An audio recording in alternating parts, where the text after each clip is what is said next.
Karon ng Oktubre 3, ang Grand Final sa Sun.Star Bisdak Magazine Bangga sa Sayaw Province-wide 2015 ay pigayon sa Inanchong Activity Center sa Dakbayan sa Naga alas 7 sa gabi. Ang Bisdak Magazine mapasamaton sa mga musunod na sponsors: Touch Mobile, Julie's Bake Shop, Titays, Isuzu Motors, SM Consolacion, Quezano Grand Carcar City, Bioderm Soap, Media Partners, DYHP, AMOR, Sky Cable, LGU Partners, Lungsod sa Riluan, Siyudad sa Karkar, Siyudad sa Naga.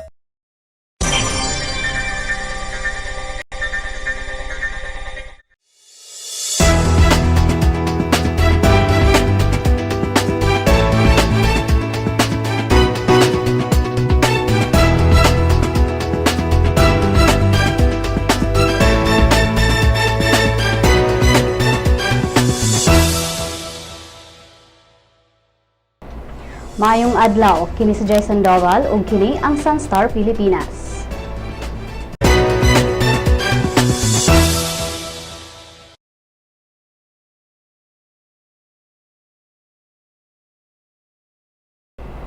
Namatikdan karon sa monitoring sa Cebu City Disaster Risk Reduction Office ang usa ka Haze nga nihabol sa tibuok syudad ug probinsya sa Sugbo. Matud pa ni Councilor Dave Tumulak, ang hepe sa Cebu City Disaster Office, nga base sa mga satellite images nga ilang nakolekta mga tulo na kaadlaw na monitor sa Haze sa Sugbo. Haze nga itong masinati, nag-display siya kining Haze. Nag-display siya nga aso o nga ditipon ito sa atong kapanganuran, nagakita na siya either sa aso o any gas component. Hindi siya, huwag mo kita problema sa gas component. Di ata makakita sa smoke niya na mo'y nakahabol sa atong atmosphere sa pagpangingusog sa southwest monsoon, southeast monsoon.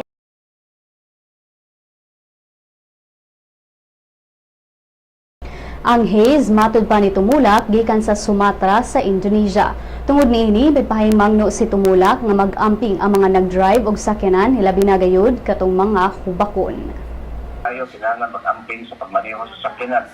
Kaya sa airport kinahanglan apila na itong mga kadagatan sa kanang mga nagadagat. Kung mag-amping po sila, ang katusang mga hubakon karong mga panahon na pantay sa gitna. Kay kung ugaling mahitabo, madunay Haze, kanya ito ang nakita karon, na-experience na to, na ay Haze. Inikuan ani niya, kita sa ta sa mga sakyanan na naay patak-patak kung acid rain. Mukuha lang siya kalit o niya, naay patak-patak lamat. Sabot na siya, nadaan niya sa gas particle o smoke particle na nitipon dito sa kanang uwan. O ni atong usas atong mga nakita sa mga naglabay mga adlaw. So nang piligro kayo sa mga hubakon. Kapatuloy ng mga taga-tubon, peligro kayo. Wala pa'y gianunsyo nga kaalyado o mga kandidato pagka-senador ang tandem ni Senators Grace Poe ug Chiz Escudero alang sa umaabot nga eleksyon. Ngayon, marami kaming mga nakakausap. Ang konsiderasyon naman po kasi ay ganito. Kami po ni Senator Chiz ay independent. Wala naman po kaming partido. Kung sino po ang makakaalyado namin, kung aming pananaw para sa kabutihan ng kanilang mga constituents or ating mga kababayan, yun po ang nagiging criteria. Sa ngayon, dito sa Cebu, wala naman kaming sementado pang mga grupo na kasama, pero marami na rin kami nakakausap. Pero intayin na lang natin bilang paggalang na rin dahil yung iba hindi pa nga nagpa-file hanggang sa mga puntong yun. Matudosab ni Poe nga wala sila official nga ngalan sa ilang partido ug gani modagan sila as independent candidate sa 2016. Ang duha ani akaron sa Sugbo ug gikatakdang makikita sa mga Duranos sa Danao kinsa miyembro sa Bakod Party, lokal nga kaalyado sa Liberal Party. Actually, pupuntahan namin sila dahil kami naimbitahan nila dito sa 5th District. Kami naman po ay bukas na nakikipag-usap sa iba't ibang grupo at pinapakinggan ang kanilang mga pananaw kung anong mga gustong gawin nila sa kanilang probinsya. Para sa amin naman, magkakampi tayo basta para sa kabutihan ng ating mga kababayan. Gianunsyo sa duha nga bukas sila sa kung kinsa man nga taga Sugbo ang ganahan mo apil sa ilang grupo. Gado ang sinumang taga Cebu, sinumang galing sa anumang probinsya o lalawigan ng bansa. Ako nga galing sa isang napakalayo at napakaliit na probinsya ng Sorsogon. Kung ako may karapatan at kapabilidad na gawin yun, mas lalo pa siguro ang taga Cebu o Cebuano.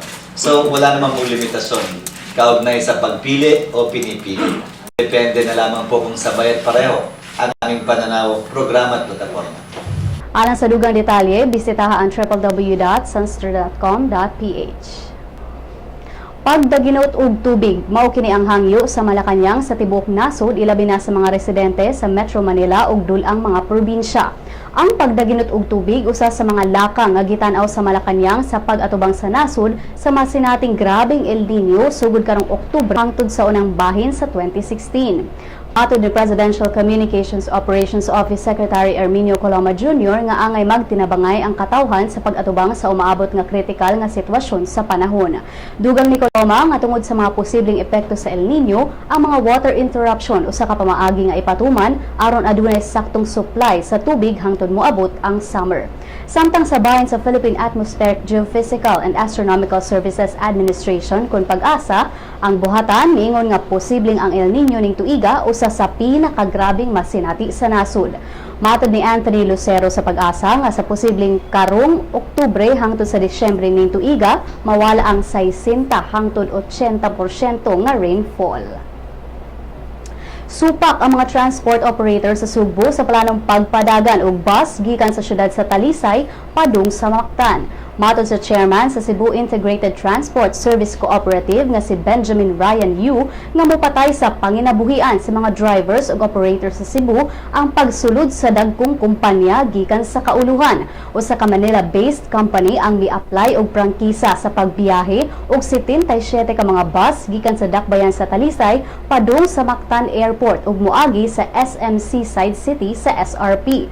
Matod ni LTFRB Central Visayas Director Ray Elna nga gi-file ang maong application sa Metro Rapid Transit System Incorporated nga joint venture sa SM Seaside City and Jam Transit Corporation.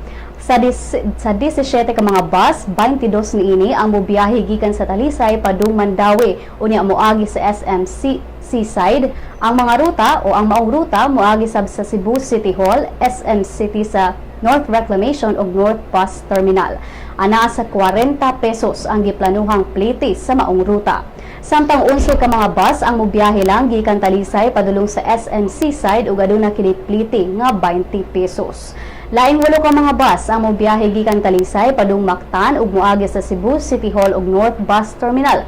Ang plite niini anaa sa 75 pesos. 35 ka mga bus sab ang mobiyahe sa Mandawi ug SM Seaside nga naay plite nga 25 pesos.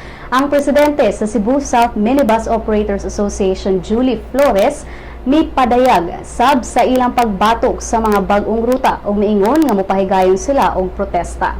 Dunggon karong Oktubre 16 sa LTFRB ang application sa maong kumpanya. O kahibaw na ba mo kung asa mo manglaag ugma adlaw Biyernes, ani ay angay ninyong suwayan ugma o sa Sabado ang Sugbo Mercado, ang unang food bazaar sa Sugbo. Si Jean Mondoniedo inot sa detalye. Nangita ba mo og lugar gawa sa inyong naandan karong giingon nga Vermont? Adunay bagong abli nga food bazaar sa IT Park dinhi sa dakbayn sa Sugbo ug kini ang Sugbo Mercado. Ang Mercado Weekend Food and Lifestyle Market gibuksan niya atong Biyernes, Setyembre 25 alang sa mga ganahan maglingaw-lingaw o sa mga nangitag alternatibong lugar din pwede mangaon o maminaw sa inyong paboritong banda. 50 ka mga stalls ang makita sa mong lugar. Ang uban niini na maligyag lechon, homemade cakes, gelato, nikomaki o Japanese rice balls, cookies, sandwiches o uban pa. Ang Sugbo Mercado makita sa Johnson ug Villa Street sa IT Park, tapad sa Avida Showroom, ug kini bukas gikan alas 4 sa hapon hangtod alas 2 sa kaadlawon kada Biyernes o Sabado. Ug gani ang mga balita gikan sa ubang bahin sa nasod.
Pagpaduol sa finals, mauitubong sa University of the Visayas Green Lancers o University of San Carlos Warriors sa ilang panagharong karong alas 6:45 sa gabi sa Cebu Coliseum. Niadtong Martes, unang adlaw sa semifinals, parehong nagmadaugon ang Lancers ug Warriors sa tag-sa-tag sa nila ka mga kontra. Gipildi sa Lancers ang University of San Jose Recoletos Jaguars 87-77 ug gipildi usab sa Warriors ang Southwestern University Cobras 85-63. Ang modaog sa Lancers ug Warriors mas dako na unya og kahigayunan nga makasud sa Best of 5 Championship Series. Sa dili pa ang duwa sa Lancers ug Warriors, magsangka ang Jaguars ug Cobras sa alas 5:15 sa hapon. Ang mga duwa makita via live streaming sa Cesafi.sunstar.com.ph/live.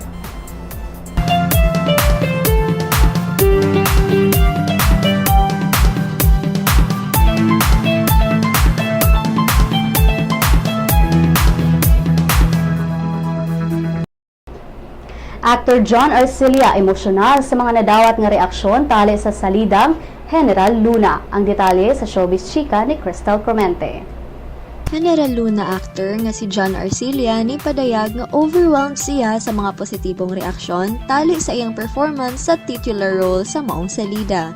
Matod sa aktor nga padayon gihapon siyang nakadawat og mga pagdaig gikan sa iyang uban ka trabaho sa showbiz industry. Gani sa iyang Facebook page mismo, makita kining mga nitayg kaniya. Usa na ang Philippine star columnist nga si Ricky Lo kinsa ni paambit nga magnificent daw ang maong salida ug full pagyud ang theater dihang nitan-aw daw siya. Subay sa maong mensahe ni padayag si John Arcilla nga mapasalamaton siya sa maong feedback ug miawhag sa mga tawo nga padayong suportaan ang Heneral Luna. Lain pang nidayeg kaniya ang sikat nga singer nga si Yeng Constantino.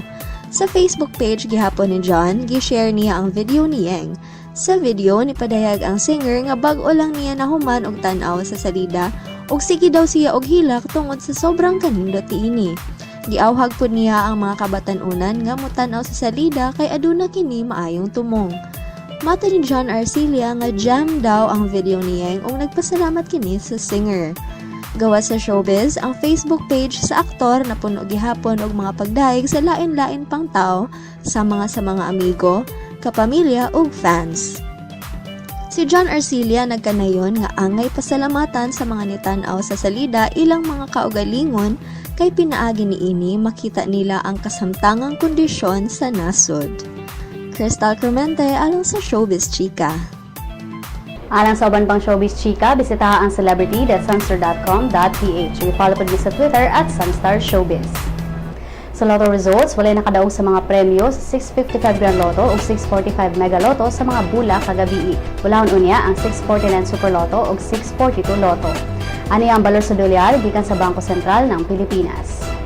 Musunod ang kapalaran gikan sa Sun.Star Super Balita.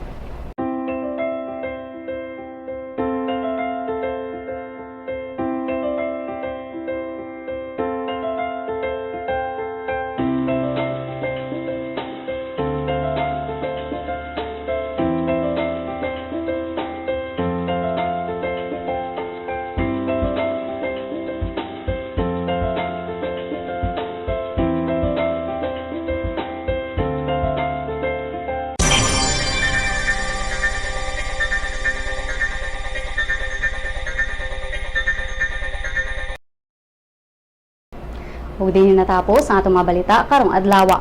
Alang sa dugang pang updates, bisitaha ang www.sunstar.com.ph. I-follow sab ang among mga updates sa Twitter at Sunstar Online ug sa Facebook, Sun.Star Philippine News. Kini si Jason Doval ug kini ang Sun.Star Pilipinas.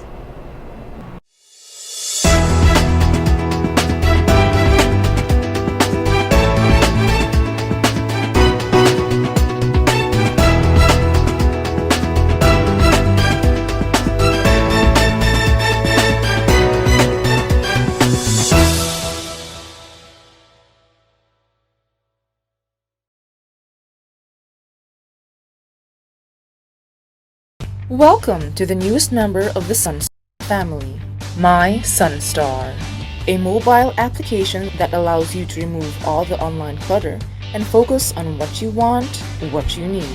To enjoy our latest edition, you must have an Android device, a mobile phone or tablet. Go to the Google Play Store. Type My Sun.Star in the search box. Click on Search. Once brought to the application, click on Install. Wait. When download is complete, click Open. You will be brought to the login page. You may use your Facebook or Google Plus account to register. If you are already logged into your Facebook, registration is automatic. Next, select your interest. Click on at least 3 categories and at least 1 location like Cebu or Davao or any of the cities in the Sun.Star network. When you're done, click on Done. Great selection! If you do not select any category or location, you will automatically be brought to the News Bits section where you can find, in one glance, a list of news of the day that you should know. If you have selected your interest, the News Bits will be the first list, followed by different categories that you chose. This way, you do not see all the other news and articles that will not be relevant to you. What you see is what you want. If you want to add more categories, click on the menu icon on the top left. Choose My Interests. Select again. You will also see in the menu information prepared specifically for the mobile app. These are Lotto, classifieds on jobs and properties, and obituaries. What makes My Sun.Star different from the Sun.Star website and the responsive mobile site is its customization feature. You be the judge of what is news to you.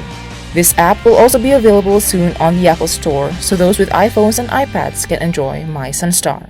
Thank you!